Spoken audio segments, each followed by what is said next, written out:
बिस्मिल्लाहिर्रहमानिर्रहीम। Dear students, अस्सलाम वालेकुम। उम्मीद करती हूँ कि आप सब खैरियत से होंगे। बच्चों, जैसा कि आपको पता है कि हम जो सबक पढ़ रहे हैं वो सबक है मनाक़िब उमर बिन अब्दुल अजीज। सबक का चूंकि आज इख्तिताम है तो मैंने सबक के हवाले से अशार यहाँ पे लिख दिए हैं। हवाला सब मैं आपको लिखवा देती हूँ और उसके बाद हम लोग करेंगे सबक पर तबसरा कि इस सबक में क्या चीज बयान की गई थी। तो बच्चों, आज हमने जहां से आगाज करना है वो पैराग्राफ नंबर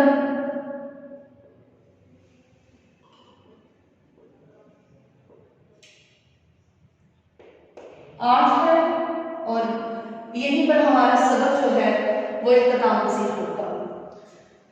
तो बच्चों, आप लोग भी अपनी किताब का सफ़ा नंबर 4 खोल लें। यकीनन आपने खोल दिया होगा। हमने जो कल अपना सबक खत्म किया था उसमें उमर बिन अब्दुल अजीज का जो एक रवैया था, किसके बारे में रवैया कि ईसाइयों के बारे में जो सलूक था कि उमर बिन अब्दुल अजीज ईसाइयों के साथ किस तर्ज़े अमल से पेश आते थे और उनके यहाँ अक्सर मेहमान होते थे। और उमर बिन अब्दुल अजीज ने जो लंगरखाना कायम किया उसमें गैर मुस्लिमों के लिए क्या सलूक किया जाता था। तो बच्चों, आज हम बात करते हैं सफ़ा नंबर 4 से। यकीनन आप लोगों ने किताबें खोलनी होंगी। इसमें एक दरहम रोज बेच दिया करते थे। कौन एक दरहम रोज बेचा करते थे? उमर बिन अब्दुल अजीज। और वही जाकर आम मुसलमानों के साथ खा लेते थे। एक दफा रात के वक्त मस्जिद में गए। बच्चों, यहाँ से गौर से सुनिएगा कि देखें कितना खूबसूरत वाक़या अल्लामा शबली रहमानी ने यहाँ पर तहरीर किया। उमर बिन अब्दुल अजीज के बारे में वो लिखते हैं कि एक दफा रात उमर बिन अब्दुल अजीज मस्जिद में गए।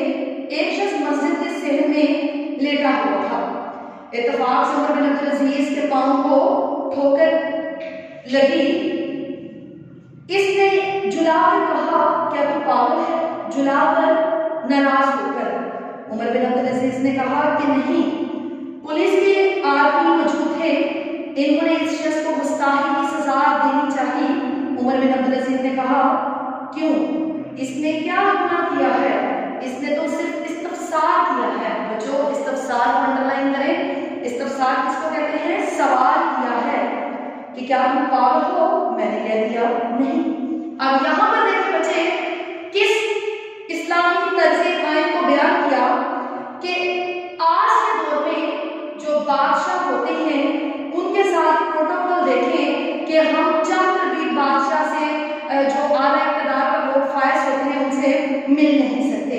लेकिन यहाँ पर मस्जिद के सहन में एक आम आदमी का उमर बिन अब्दुल अजीज के साथ जो मुकाबला है कि उमर बिन अब्दुल अजीज की ठोकर उनको लगती है, एक आम आदमी को लगती है, जिससे उमर बिन अब्दुल अजीज को वो कहता है कि क्या तुम पागल है। लेकिन एक सवाल अंदाज अपना करते थे। उसने तो सिर्फ इतना कहा है ना कि क्या तुम पागल हो, मतलब तुम्हें नजर नहीं आता? तो इस पर उमर बिन अब्दुल अजीज कहते हैं नहीं, हालांकि आपके साथ भी प्यादे मौजूद थे, आप चाहते तो उस आम आदमी को सजा दे सकते थे, लेकिन नहीं दी गई। तो इससे उमर बिन अब्दुल अजीज के सुनहरी दौरे हुकूमत की याद ताज़ा होती है कि जो बनी उमैया के साबिक हुक्मरानों में बिल्कुल भी नहीं थी। तो बच्चे, उमर बिन अब्दुल अजीज जब मरने लगे तो मुस्लिमा बिन अब्दुल मलिक ने कहा वसीयत कर जाए। ठीक है, अब जाहिर बात है जब नज़ार का वक्त करीब हो तो फिर वसीयत जरूरी थी। तो इसमें उमर बिन अब्दुल अजीज क्या कहते हैं? वो कहते हैं मेरे पास क्या है जिसकी मैं वसीयत करूं? हुकूमत और इक़्तिदार होने के बावजूद भी उमर बिन अब्दुल अजीज बच्चे इस कदर सादा दिल है और सादा लोग हैं कि वो कहते हैं कि मेरे पास है ही क्या कि जो मैं वसीयत करके जाऊं। मसलमा ने कहा, मैं अभी 1,00,000 दिनार बेचे देता हूँ, जिसको चाहे इसमें से वसीयत कीजिए कि उसके नाम कर दीजिए, हदायत दे दीजिए। फरमाया, इससे तो ये बेहतर है कि ये रकम जिन लोगों से वसूल की है इनको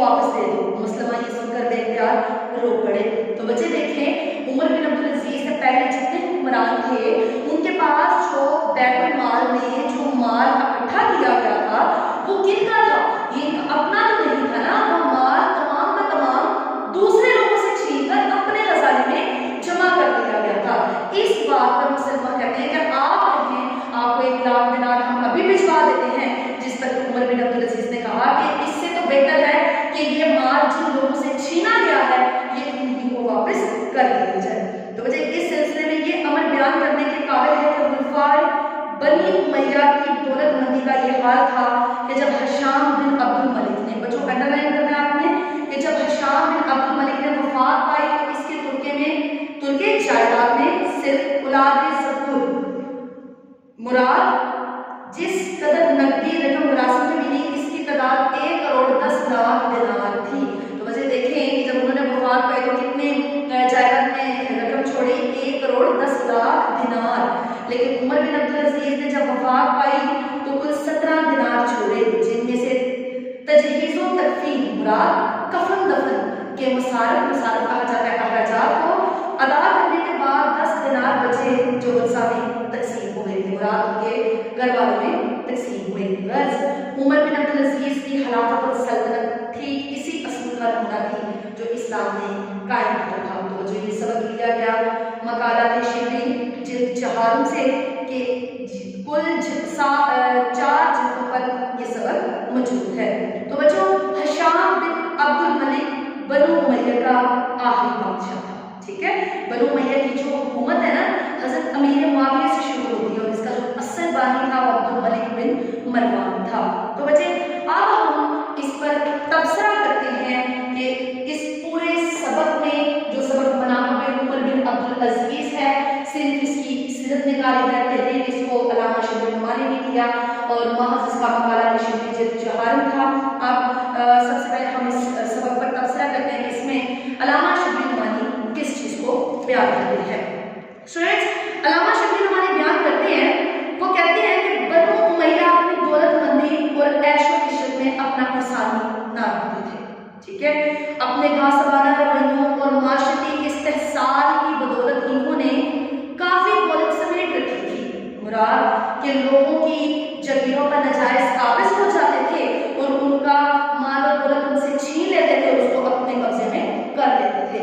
जब कोई खलीफा मरता तो बच्चों करोड़ों की विरासत उनके में छोड़कर मरता था। जाहिर बात है उन्होंने कौन सा कमाई हुई थी, लोगों से ही छीनी हुई थी। इसकी अदना सी मिसाल हिशाम बिन अब्दुल मलिक की है। तो बच्चे इसके बारे में मैंने आपको बताया कि जो आखिरी बादशाह था इसने अपनी औलाद के लिए 1 करोड़ 10 लाख दिनार छोड़े। लेकिन अब इसका मुआवजा करेंगे उमर बिन अब्दुल अजीज के साथ, तो ये सब दौलत गरीबों से हथियाई हुई थी, ठीक है। ये जो 1 करोड़ 10 लाख दिनार है ना ये गरीबों से हथियाई हुई दौलत थी। इंसान का समान बच्चों 100 बरस का है मगर पल की खबर नहीं, हमें पता ही नहीं कि अगला सांस भी हमें आना है कि नहीं। लेकिन इसके बावजूद हम अपनी ऐशो इशरत का काफी तवील सामान इकट्ठा कर लेते हैं कि जिसकी एक जरा बराबर भी गारंटी नहीं है। तो बच्चों इन्हीं रवैयों के बदौलत इंसान दोनों जहानों की रुसवाई अपने दामन में समेट लेता है। ऐसे ही है कि यहाँ पर हमने जो अपने लिए माल जरा इकट्ठा किया होता है और हम अपनी आदत को भी बिल्कुल भूल चुके होते हैं और किस तरह हम अपने से मतवस्त तबके पर एक जालिम हुक्मरान एक हुकूमत करने वाला जो बादशाह होता है जिसको सिर्फ अपनी कुर्सी ही नजर आती है और अपने से निचले मतवस्त तबके के लोग नजर ही नहीं आ रहे होते। गरीबों की झोंपड़ियों पर बनाए गए महलात सदा सलामत नहीं रहते स्टूडेंट, कि जिस तरह हिशाम बिन अब्दुल मलिक के जानशीनों ने किया वैसे ही जिस तरह लोगों से जमीनें वो छीनते थे और अपने महलात वहाँ पर तमीर कर दिया करते थे। हज़रत उमर ने अपने जिद्दत अफकार और बेटा नुदरत किरदार से इस रस्म का कला कमा किया कि उसको जड़ से उखाड़ फेंक दिया और सब कुछ अवाम की फलाह के लिए वक्फ कर दिया। अब आप उमर बिन अब्दुल अजीज भी चाहते तो अपने पास लाखों का तुर्का अपनी औलाद के लिए छोड़ सकते थे, मगर उन्होंने कुल असासा जो था वो 17 दिनार थे, जिसमें भी बच्चों जो तजहीज़ो तकवीन है कि जब उनको कब्र में जब डाला जाना था तो उसके जो पहले की रसूमात हैं उनमें से 10 उसके बाद 10 दिनार औलाद में तकसीम हुए और बाकी के जो दिनार थे वो उन पर लगा दिए गए। तो वो तारीफ हुआ है उमर बिन अब्दुल अजीज की औलाद को अल्लाह ताला ने बच्चों वो दौलत इज्जत अता की कि वो जामे मस्जिद दमिश्क के सहन में बैठकर 100 ऊँट सदका कर दिया करते थे, ठीक है। कि देखिए उमर बिन अब्दुल अजीज ने अब क्या तुर्का छोड़ा, उनकी असल विरासत जो थी असल जायदाद बचे वो थी इस्लामी मसावात और जमहूरियत, कि लोगों से जो जागीरें छीनी गई हैं किस तरह को वापस कर देनी है। लेकिन देखें उनकी औलाद को अल्लाह ताला ने किस कदर नवाजा कि मस्जिद के सहन में बैठकर तो 100 ऊंट सदका कर दिया करते थे। लेकिन इसके बरक्स बच्चे देखें हिशाम बिन अब्दुल मलिक जिसने 1,10,00,000 दिनार छोड़े, उसके बारे में देखें क्या अल्लामा शबीर रहमानी कहते हैं। वो कहते हैं कि उन्होंने जो रकम विरासत में मिली इसकी मालियत 1,10,00,000 दिनार थी। सिर्फ 30 बरस के बाद इसकी औलाद जामे मस्जिद दमिश्क की सीढ़ियों पर बैठकर भीख मांगा करती थी। तो मुआवजा करें उमर बिन अब्दुल अजीज की जिंदगी का और हिशाम बिन अब्दुल मलिक का कि जिसने 1,10,00,000 दिनार छोड़े उसकी औलाद बाद में ज़लील वबार हुई, और जिन्होंने 17 दिरहम छोड़े, 17 दिनार छोड़े, उनको अल्लाह ताला ने इस कदर नवाजा कि 100 ऊंट भी आप जो है वो अतिया कर लिया करते थे। इसमें मौजूदा दौर के हुक्मरानों के लिए भी बच्चों एक सबक है कि अगर हुकूमत करनी है तो अवाम को मुकद्दम रखा जाए। हम क्या करते हैं, अपने फैसले सुना देते हैं, लेकिन अपने से मदरस तबके के लोगों को नहीं देखते कि हम उनकी भी आवाज़ सुने, कि उनकी भी कोई राय हो। यही वो साथ है जो किसी भी हुक्मरान की नेक नवामी को दुआम बख्शते हैं, मगर ये वो वस्फ है कि जो आज के दौरे हुकूमत या आज के खिलाफत पर मुतमक्कन बैठे हुए लोग बिल्कुल भूल जाते हैं। गर्ज उमर बिन अब्दुल अजीज की हुकूमत इस्लाम के सुनहरी असूलों पर कायम थी, इसीलिए ये हुस्न इंतज़ाम का एक हसीन मरकब थी। ठीक है बच्चों, ये सबक था जिस पर तबसरा किया गया कि जो मकारात शबीर जिल्द 4 से लिया गया। बच्चों आपके सामने बोर्ड पर सबक के हवाले से अशार नजर आ रही हैं। 2 अशार मैंने तहरीर की हैं, आप सबक के हवाले से और भी अशार तहरीर कर सकते हैं। पहला शेर है सबक फिर पढ़, सदाकत का, अदालत का, शुजाअत बहादुरी को कहते हैं, दिया जाएगा तुझसे काम दुनिया की अमामत का बुलाएगा। तो बच्चे आपने इसकी तशरीह करनी है, इसको तशरीह में तहरीर करना है। दूसरा है जी आईने जवा मर्दा हक गोई बेबाकी, बेबाकी होता है ना, निडर हो जाना, बेखौफ हो जाना। और अल्लाह के शेर को आती नहीं रुबाही, रुबाही कहते हैं लूबड़ी जैसी खसूसियात, कि जो अल्लाह के शेर होते हैं ना उनमें चालाकी नहीं होती। ठीक है, वो अपने फैसले हक और सदाकत की बुनियाद पर सुनाते हैं, ना कि किसी अमली मुजरद और नुस्खे की बुनियाद पर जिससे लोगों को नुकसान पहुंचे। तो बच्चे अब आप लोग सबक के हवाले से हवाला जात तहरीर लिख रहे हैं। पहली कोटेशन है, कुरान में इरशाद है, बेशक अल्लाह तुम्हें अदल और इंसाफ का हुक्म देता है। दूसरी कोटेशन लिखे, अरशाद खुदाबंदी है, जब भी फैसला करने लगो तो अदल और इंसाफ को हाथ से ना जाने दो। ठीक है, तीसरी कोटेशन लिख लें